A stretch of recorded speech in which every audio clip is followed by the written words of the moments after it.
আসসালামু আলাইকুম। রাধো বারো খাও চ্যানেলে আপনাদের স্বাগতম। আজকে রান্না করেছিলাম সজি কচু।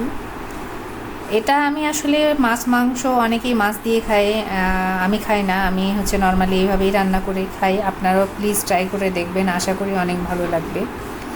যারা কচু খেতে পছন্দ করেন তাদের এভাবে একবার ট্রাই করে ইনশাল্লাহ দেখবেন, আমার মনে হয় যে ভালো লাগবে।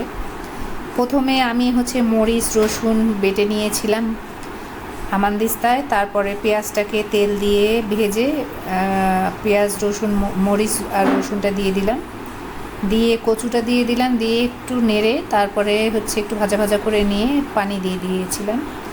পানি দেওয়ার পরে লবণ দিলাম, হলুদ দিলাম, আর দিয়েছিলাম জিরের গুঁড়ো, আর কাঁচা জিরেও অবশ্য আমি বেটে নিয়েছিলাম। তারপরে এই তো প্রেসারে 3টা সিটি দিয়েছিলাম।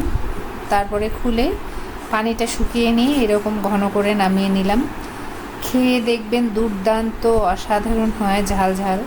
আজকে এ পর্যন্ত। আল্লাহ হাফেজ।